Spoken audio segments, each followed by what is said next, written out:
ஞானானந்தமயம் தேவம் நிர்மலஸ்படிகாகிருதியும் ஆதாரம் சர்வ வித்யாநாமயகிரியும் பாஸ்மகே. நேயர்கள் அனைவருக்கும் அஸ்ட்ரோ கேஎஸ் ஐயங்காரின் பணிவான நமஸ்காரங்கள்.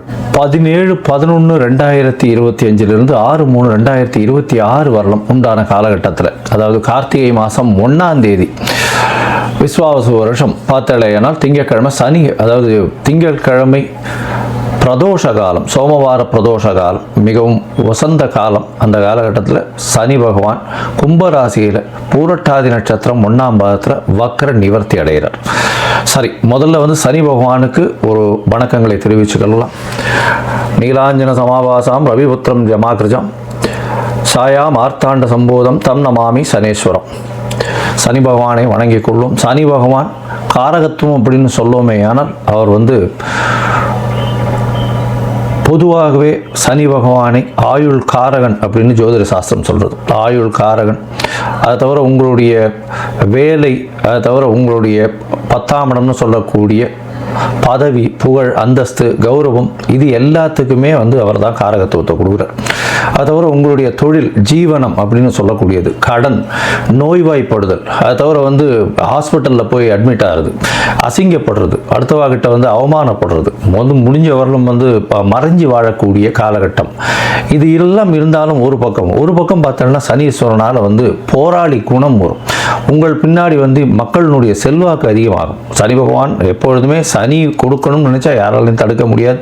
சனி பகவானுடைய அதாவது சனி பகவானுடைய தசாபுக்திகளில் தான் பெரிய பெரிய தலைவர்கள்லாம் பெரிய இடத்தை பிடிச்சிருக்கக்கூடிய காலகட்டமாக பார்க்குறோம். இந்த சனி பகவானின் காலகட்டத்தில் பார்த்தீங்கன்னா மக்களினுடைய செல்வாக்கை பெறக்கூடிய வாய்ப்புகள் மிகவும் அதிகம். இந்த லோயஸ்ட் பீப்புள் பிலீவ் பண்ணக்கூடிய அளவுக்கு சனினுடைய காரகத்துவம் நல்லபடியாகவே அமையும். கீழ்த்தட்டு மக்களை நிச்சயமாக பயப்படுத்தக்கூடும், வசியப்படுத்தக்கூட நல்ல ஒரு ஏற்றமான விஷயங்களை இந்த சனி பகவான் கொடுப்பார்.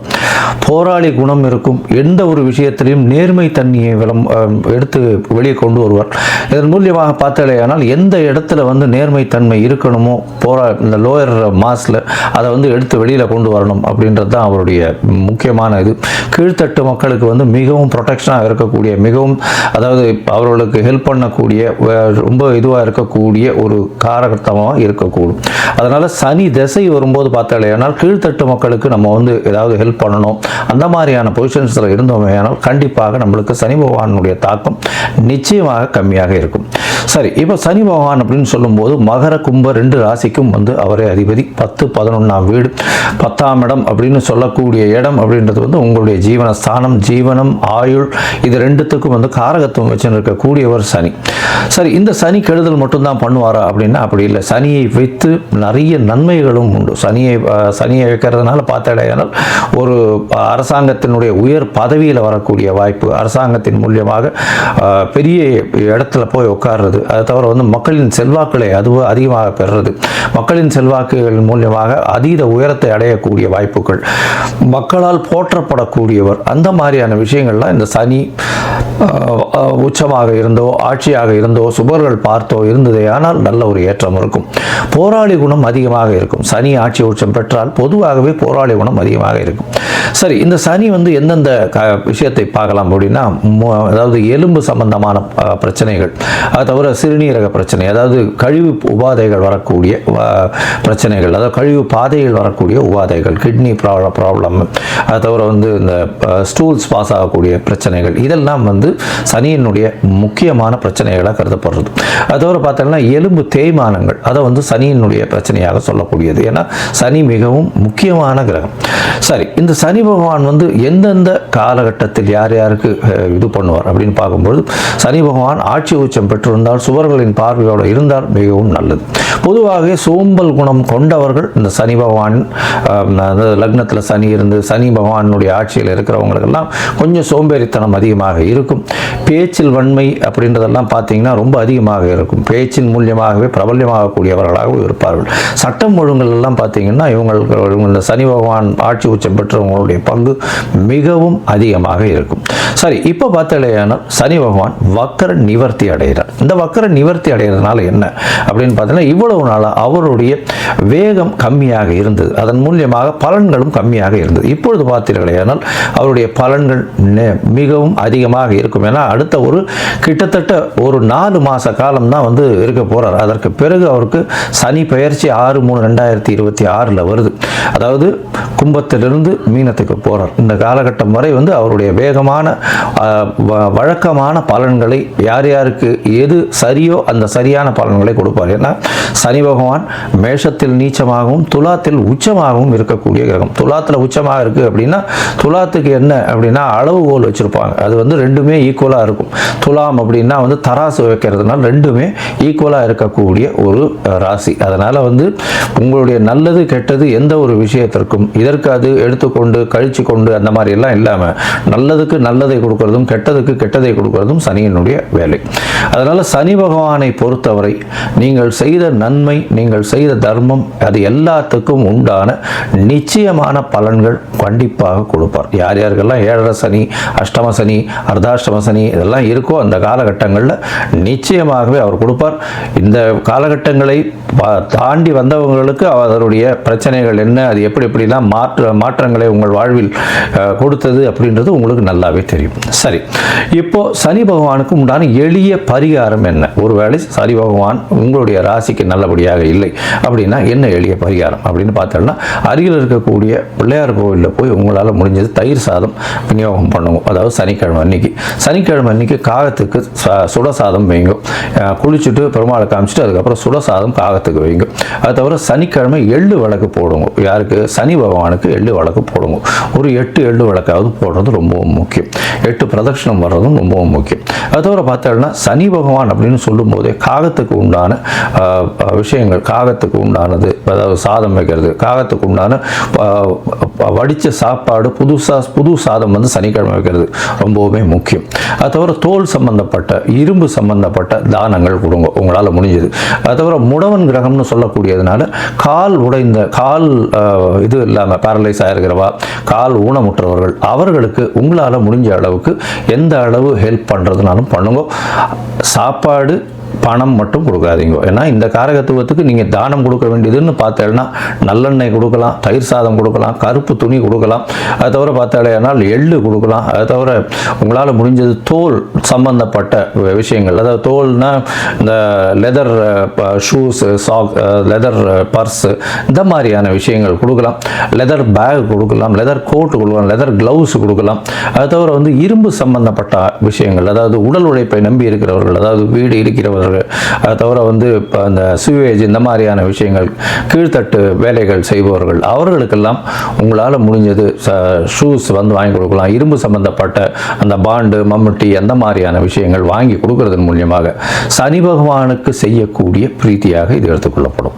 இரும்பு சம்பந்தப்பட்ட இந்த இரும்புன்னா ஆணி, அந்த மாதிரி சுத்தி, உளி, இதெல்லாம் வாங்கி தானமாக சனிக்கிழமை கொடுக்கலாம். நல்லெண்ணெய் தானமாக வாங்கி சனிக்கிழமை கொடுக்கலாம். சரி, இந்த காலகட்டத்தில் உங்களுக்கு என்னென்ன விஷயங்கள் நடக்கும் அப்படின்னா, சனி பகவான் கும்பராசியில் இருக்கார். கும்பராசியிலிருந்து அவருடைய பார்வை அப்படின்னு சொல்லக்கூடியது சமசப்தம பார்வை அப்படின்னு சொல்லக்கூடியது சிம்மத்தில் விழும். அதாவது 7ஆம் இடம். 7ஆம் இடம் எல்லா கிரகங்களுக்குமே உண்டு.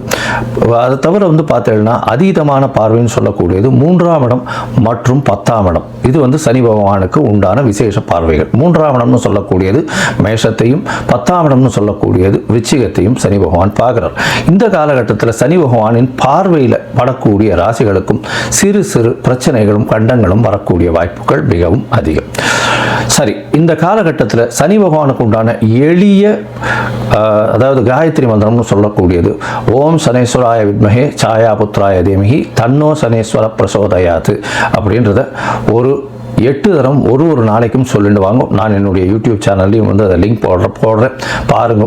அதை பார்த்து 8 தரம் சொல்லுவாங்க. உங்களுக்கு வரக்கூடிய பிரச்சனைகள் எல்லாமே சூரியனை கண்ட பனி போல நிச்சயமாக கரைந்து போகும். சரி, இப்போ மேஷம் முதல் மீனம் வரை ஒரு ராசியாக சனி பகவானுடைய பெயர்ச்சி, அதாவது வக்ர நிவர்த்தி எந்த மாதிரியான மாற்றத்தை கொடுக்கும் அப்படின்றத பார்ப்போம். உங்களுக்கு ஜோதிடத்திற்கு, அதாவது அஸ்ட்ராலஜிக்கல் கன்சல்ட் வேணும் அப்படின்னா, ஜோதிடத்திற்கு உண்டான கன்சல்டேஷன் வேணும்னா நீங்கள் உங்களுடைய date, time, place of birth, உங்களுடைய பெயர், உங்களுடைய தாய் தகப்பனார் பெயர் எனக்கு அனுப்பி வைங்க. என்னுடைய கட்டணம் என்னன்னு சொல்கிறேன். அந்த கட்டணத்தை நீங்கள் அனுப்பிச்சுட்டு அதற்கு பிறகு உங்களுக்கு நான் அப்பாயின்மெண்ட் தரேன். உங்களுடைய ஜாதகத்தை போட்டு அதில் சந்தி இருக்கா அப்படின்றத பார்த்துட்டு அதுக்கப்புறம் உங்கள் ஜாதகத்தை போட்டு அவங்களுடைய டிஸ்கஷன் பண்ணுறேன். இப்போ நிறைய பேர் 50 வயசு 60 வயசு ஆனவாள்லாம் கூட சந்தி இருக்கிறது தெரியாமையே ரிஷபராசி மிருகசீரிஷ நட்சத்திரம் நினச்சிட்டு இருப்பா. ஆனால் மிதுன ராசி மிருகசீரிஷத்தில் இருப்பா. அதாவது உடைந்த நட்சத்திரங்கள்லையும் சரி, நட்சத்திர பாதங்கள்லையும் மாற்றங்கள் அதிகமாக இருக்கும். இதனால் உங்களுக்கு இப்போ நல்ல தசை நடக்கிறது நினச்சிட்டு இருப்பீங்க, தசை ஒன்றும் கை கொடுக்காது, பெரிய பிரச்சனையில் மாட்டிட்டு இருப்பீங்க. சரி, இப்போ மேஷம் முதல் மீனம் வரை ஒரு ராசியாக சனி பகவான் வக்ர நிவர்த்தியினுடைய பலன்களை பார்க்கலாம். துலாம், சித்திரை, சுவாதி, விசாகம் இந்த 3 நட்சத்திரம் 9 பாதங்களை கொண்ட ராசி. ராசியின் அதிபதினு சொல்லக்கூடியவர் சுக்கிரன். பொதுவாகவே பார்த்தீங்கன்னா இந்த துலாத்தில் சனி பகவான் உச்சம் பெறுவதனால் சுக்கிரனுடைய ராசிகளுக்கு, அதாவது ரிஷபம், துலாம் இது ரெண்டுத்துக்குமே சனி பகவானுக்கு ரொம்பவுமே பெரிய ஏற்றமான பலனை கொடுப்பார். அவர் எந்த பொசிஷனில் இருந்தாலும் துலாத்துக்கு நல்ல ஒரு ஏற்றத்தை கொடுக்கக்கூடியவர். சரி, இப்போ 5ஆம் இடம்னு சொல்லக்கூடிய, அதாவது கும்பத்தில் பூர்வ புண்ணிய புத்திரஸ்தானம் அப்படின்னு சொல்லக்கூடிய 5ஆம் இடத்துல வக்கர நிவர்த்தியாரர். வக்கர நிவர்த்தியாரர் அது 17/11/2025 6/3/2026 வரலும் உண்டான காலகட்டமாக இருக்குது. இந்த காலகட்டத்தில் பார்த்தீங்கன்னா 5ஆம் இடத்துல சனி பகவான் இருக்கார். என்ன சார் இது, புத்திரஸ்தானத்தில் போய் சனி பகவான் இருக்காரு, அது நல்லபடியாக இருக்குமா அப்படின்னா, கண்டிப்பாக இவ்வளோ நாள் குழந்தை பிராப்தி இல்லாதவர்களுக்கு குழந்தை பிராப்தி உண்டு. ஏன்னா 5ஆம் அதிபதி 5ஆம் இடத்தில் இருந்தாலே குழந்தை பிராப்தி நிச்சயமாக இருக்கும். அவர் துர்கிரகமாக இருந்தாலும் சரி, நல்ல கிரகமாக இருந்தாலும் சரி, கண்டிப்பாக குழந்தை பிராப்தி ஏற்படக்கூடிய காலகட்டமாக அமையும். கவலைப்படவே தேவையில்லை. அது தவிர பார்த்தீங்கன்னா உங்களுடைய ராசிக்கு 5ஆம் இடம்னு சொல்லக்கூடிய இடம் பதவி, புகழ், அந்தஸ்து, கௌரவம் இதெல்லாம் சொல்லக்கூடியது. பூர்வ புண்ணிய புத்திரஸ்தானம்னு சொல்லக்கூடியது. அதாவது மூதாதையர்களுடைய ஆசீர்வாதங்கள்னால வரக்கூடிய விஷயங்கள். 9ஆம் இடத்தையும் சொல்லுவோம், இருந்தாலும் 5ஆம் இடமும் அதற்கு ஏற்றது.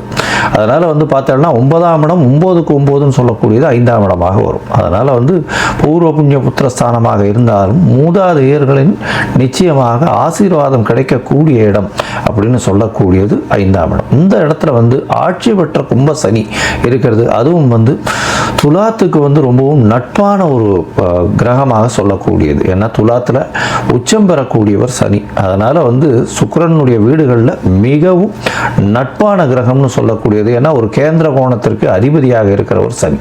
அதனால் கண்டிப்பாக நல்ல ஒரு ஏற்றத்தை கொடுக்கக்கூடிய காலகட்டம். உங்களுடைய புகழ் நிச்சயமாக பல மடங்கு இருக்கும். குழந்தைகள் மூலியமாக பெருமை, அதாவது உங்களுக்கே ஒரு நல்ல ஒரு பொது பெருமை, அங்கீகாரம் எல்லாமே கிடைக்கக்கூடிய காலகட்டம். அது தவிர 5ஆம் இடத்துல சனி பகவான் இருக்கார். என்ன சார் பண்ணுவார் அப்படின்னா, 5ஆம் இடம்னு சொல்லக்கூடியது காதல் வயப்படக்கூடிய இடம். அந்த இடத்துல சனி பகவான் இருக்கிறதுனால நிச்சயமாக அந்த பிரச்சனைகள் கண்டிப்பாக வரும். அதனால் காதலில் ஃபெயிலியர்ஸ் வரக்கூடிய வாய்ப்புகள் மிகவும் அதிகமாக இருக்கும். மனம் ஒப்பாத சில விஷயங்கள் நடக்க வேண்டிய காலகட்டமாக இருக்கும். சரியா, இந்த 5ஆம் இடம் அப்படின்னு சொல்லக்கூடிய இடத்துல சனி பகவான் இருக்கிறதும், அவர் உங்களுடைய ராசிக்கு பார்த்தோம்னா சம சப்தமத்தை பார்க்குறார், 7ஆம் இடத்தை பார்க்குறார். அதனால் பார்ட்னர்ஷிப் தொழிலில் கொஞ்சம் எச்சரிக்கையாக இருக்கிறது நல்லது. சிறு சிறு தொல்லைகள் வரக்கூடிய வாய்ப்புகள் மிகவும் அதிகமாக இருக்கும். அதோட எதிர்பாலினத்தவர் மூலியமாக சற்று பின்னடைவு ஏற்படக்கூடிய வாய்ப்புகள் இருக்கும். இருந்தாலும் 7ஆம் இடம் அவர் பார்வை பட்டாலுமே அந்த இடம் மேஷம்ன்றது சனி பகவான் நீச்சமாகக்கூடிய இடம். அதனால் பெரிய மாற்றத்தை அந்த அளவில் ஏற்படுத்த மாட்டார். கவலைப்பட தேவையில்லை. கொஞ்சம் ஜாகிரதையாக இருங்கோ. பார்ட்னர்ஷிப்பில் இருக்கிறவாள்லாம் ரொம்ப ஜாகிரதையாக இருக்கும். பிஸ்னஸ் பண்ணுறவாள்லாம், சொந்த தொழில் பண்ணுறவாளுக்கு நல்ல ஒரு ஏற்றமான காலம். அதை தவிர உங்களுடைய ராசிக்கு 11ஆம் இடத்தை பார்க்குறாரு. ஏற்கனவே கேது பகவான் இருக்கார், 11ஆம் இடத்தை வேற பார்க்குறாரு.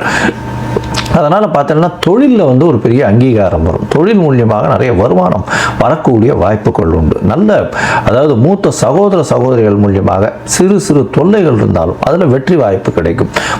சகோதரர்களுக்குள்ள இந்த நில தகராறு அந்த மாதிரியான பிரச்சனைகளுக்கு உங்களுக்கு சாதகமாக வரக்கூடிய வாய்ப்புகள் நிச்சயமாக உண்டு. உங்களுடைய ராசிக்கு 2ஆம் இடத்தையும் சனி பகவான் பார்க்குறார். சனி பகவான் 2ஆம் இடத்தை பார்க்கறதுனால என்ன ஆகும்னா பண வரவில் தடங்கள் இருக்காது. ஆனால் பேச்சு பேச்சில் ரொம்ப ஜாகிரதையாக இருக்கணும். ஏன்னா நீங்கள் பேசுகிறது தவறுதலாக புரிந்து கொள்ளப்படும். அதனால் வந்து கொஞ்சம் ஜாகிரதையாக இருக்கணும். குடும்பத்தில் சிறு சிறு தொல்லைகள் இருக்கும் பேச்சின் மூலியமாக. அதனால் கணவன் மனைவியிடையே சிறு சிறு வார்த்தைகளில் வந்து பிரச்சனைகள் வரக்கூடிய வாய்ப்புகள் இந்த காலகட்டத்தில் உண்டு. பொறுமையாக இருக்கிறது நல்லது. சரி, இப்போ மொத்தத்தில் பார்க்கும்பொழுது துளாராசிக்காரர்களுக்கு நிச்சயமாகவே பெரிய ஏற்றத்தை கொடுக்கும் காலகட்டம். குழந்தை பிராப்தி ஏற்படக்கூடிய காலகட்டமாக அமையும். அதோட பார்த்தீங்கன்னா உங்களுடைய பதவி புகழ் அந்தஸ்து கௌரவம்லாம் உயரக்கூடிய வாய்ப்பு, உங்களுக்கு ஒரு பெரிய ஐடென்டிட்டி வரக்கூடிய காலகட்டமாக அமையும். அது தவிர உங்களுடைய பார்ட்னர்ஷிப் தொழிலில் கொஞ்சம் ஜாகிரதையாக பொறுமையாக இருந்து அதில் வந்து வெற்றி பெறுறது ரொம்பவும் நல்லது. எதிர்பாலினத்தவர் மூலியமாக சிறு சிறு தொல்லைகள் இருந்தாலும் பெரிய அளவுக்கு பிரச்சனை இருக்காது. இதை தவிர பார்த்தீங்கன்னா உங்களுடைய குடும்பத்தில் சிறு சிறு பேச்சின் மூலியமாக பிரச்சனைகள் வரக்கூடிய வாய்ப்புகள் உண்டு. பண வரவிற்கு பிரச்சனை இருக்காது. பணம் நிச்சயமாக வரக்கூடிய வாய்ப்புகள் உண்டு. தொழிலில் வந்து நல்ல அபிவிருத்தி இருக்கும். தொழிலில் அபிவிருத்தி இருக்கும். அதை தவிர வந்து தொழிலில் அபிவிருத்தி இருக்கிறதுனால நல்ல ஒரு ஏற்றம் இருக்கும்.